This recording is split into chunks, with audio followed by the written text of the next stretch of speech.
दुनिया के सबसे बड़े राजनीतिक दल के राष्ट्रीय अध्यक्ष हैं, तो उनके उपस्थिति मात्र से भी कार्यकर्ताओं में एक उत्साह का सृजन होता है, मोटिवेशन होता है। क्या है, मोदी जी के रैली से और राहुल गांधी के रैली की तो कोई तुलना कभी ना कभी हो सकती है, ना भूतो ना भविष्यते।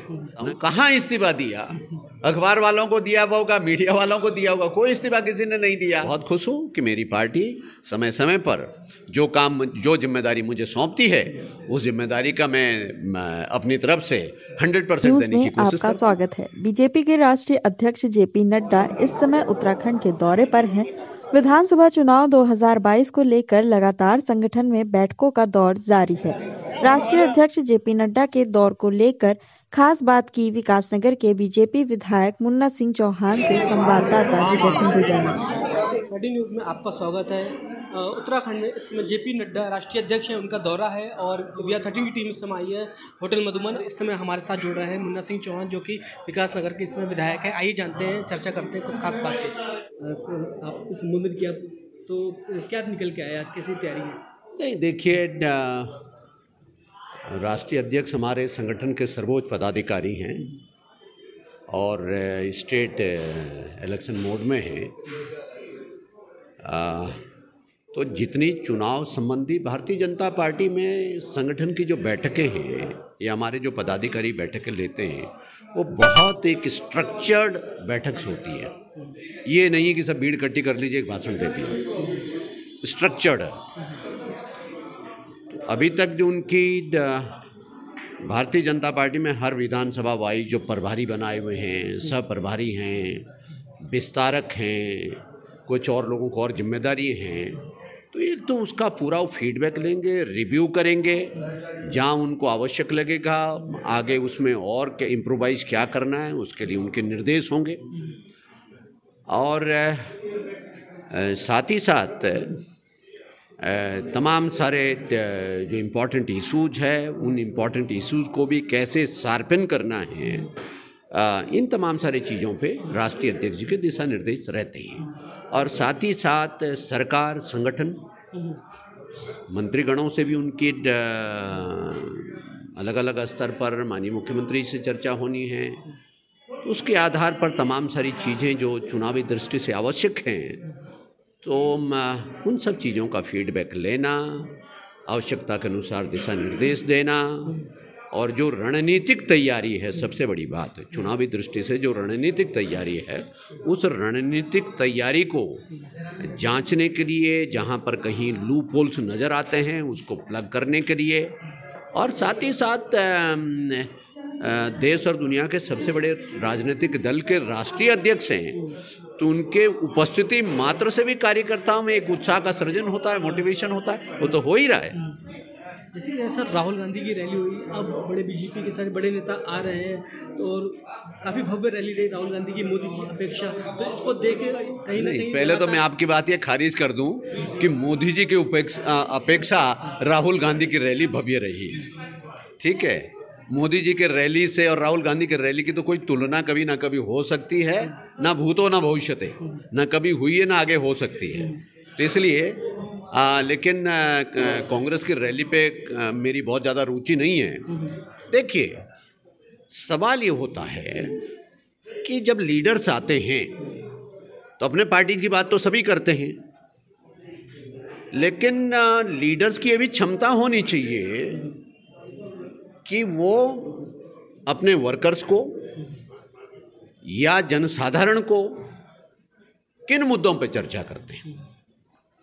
तो मोदी जी तो जिस प्रकार से उत्तराखंड को समझते हैं, बहुत सारे मायनों में जो हम लोग उत्तराखंड के मूल निवासी, उनसे भी बेहतर बहुत सारे मामलों को समझते हैं, और जिस नुक्ता निगाह के साथ हर मुद्दे को टच करते हैं और अपनी स्पष्टता के साथ अपना फ्यूचर का दृष्टिकोण स्पष्ट करते हैं, वो तो दूसरे लोगों के लिए टच करना भी मुश्किल है।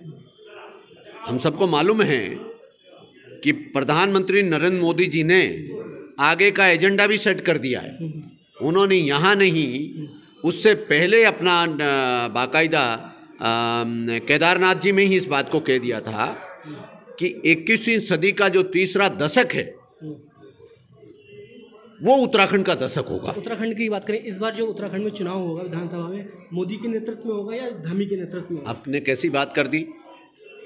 मोदी जी देश और दुनिया के सबसे लोकप्रिय नेता है, देश के यशस्वी प्रधानमंत्री हैं, पूरे देश का नेतृत्व वो करते हैं, वो पार्टी के हमारा संगठन वगैरह काम करता है। जहाँ तक उत्तराखंड का सवाल है, पार्टी स्पष्ट कर चुकी है कि उत्तराखंड में यशस्वी नौजवान ऊर्जावान जिन्होंने बहुत शानदार छोटे से अरसे में अपने काम को किया है, पुष्कर सिंह धामी जी बहुत ऊर्जावान नेतृत्व हमारे पास है, बहुत ऊर्जावान मुख्यमंत्री, उनके नेतृत्व में भारतीय जनता पार्टी चुनाव लड़ेगी। फिर मनमुटाव कैसे हो जाता है? अभी कोई मनमुटाव नहीं। अभी जो हरक सिंह के रावत का हुआ था, क्या वो मान गए? अभी जैसे उन्होंने कोई मनमुटाव नहीं है। देखिए मैं आपको बताता हूँ, कहाँ इस्तीफा दिया, अखबार वालों को दिया होगा, मीडिया वालों को दिया होगा, कोई इस्तीफा किसी ने नहीं दिया। लेकिन इतनी बड़ी पार्टी है और कैबिनेट भी जो संविधान के तहत व्यवस्था है, एक कलेक्टिव रिस्पॉन्सिबिलिटी होती है। अंततः मंत्रिपरिषद का निर्णय सामूहिक होता है, लेकिन मंत्रिपरिषद में कैबिनेट में जब कोई मुद्दे आते हैं तो एक मानवीय स्वभाव है, बहुत सारे मुद्दों पर मंत्रिपरिषद के माननीय सदस्यों के बीच में भी मतांतर होता है, डिफरेंस ऑफ ओपिनियन हो सकता है। मैं ये नहीं कह रहा हूँ कि था, डिफरेंस ऑफ ओपिनियन हो सकता है, लेकिन जब कोई निर्णय होता है तो फिर वो कलेक्टिव डिसीजन होता है। ठीक है, कई बार किसी मुद्दे विशेष पर किसी मंत्री विशेष को की असहमति हो सकती है और वो समिति का अधिकार देता है कलेक्टिव डिसीजन मेकिंग में, लेकिन अंततः जो डिसीजन होता है वो कलेक्टिव डिसीजन होता है। और एक बार मंत्रिपरिषद का कोई डिसीजन हो गया, कैबिनेट का कोई डिसीजन है, तो फिर वो पूरे सरकार का डिसीजन होता है। बात करें विकास नगर की, आप तैयारी कर, आप चुनाव वहाँ पे हैं भी समय, तो कैसी तैयारी चल रही है? बूथ लेवल को आपने फिर से दोबारा चालू कर दिया, आपने जाना दोबारा से? नहीं, दोबारा से चालू कर दिया तो तब कहते हैं ना, अब जब मैंने बीच में बंद किया हो मैं तो जिस दिन से निर्वाचित हुआ उस दिन से जनता के बीच में जाता रहता हूँ, जनता के बीच में आते रहते हैं। और अब चुनाव लड़ते लड़ाते 31-32 साल हो गए, तो अब कोई चुनाव हम एक रूटीन में लड़ते हैं। 24/7 बेसिस पर भारतीय जनता पार्टी का कार्यकर्ता पार्टी के लिए और देश और समाज के लिए काम करता है, तो 24/7 बेसिस पर मैं भी एक कार्यकर्ता होने के नाते पार्टी का, समाज का काम करता हूँ। एक आखिरी सवाल, क्या विकास नगर की जनता इस बार मंत्री देखेगी आपको?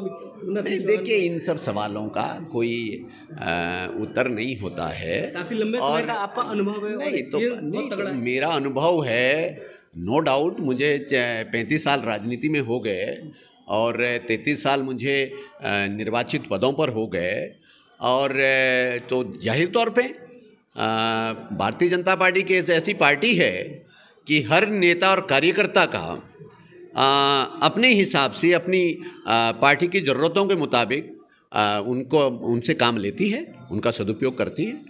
और मैं बहुत खुश हूँ कि मेरी पार्टी समय समय पर जो जिम्मेदारी मुझे सौंपती है, उस जिम्मेदारी का मैं अपनी तरफ से 100% देने की कोशिश करता हूँ। VR13 में बात करेंगे, बहुत बहुत धन्यवाद। Thank you very much. ऐसे ही समाचार देखने के लिए हमारे चैनल को सब्सक्राइब करें, लाइक करें, शेयर करें और हाँ, बेल आइकन दबाना ना भूलें। जय हिंद, जय भारत, जय उत्तराखंड।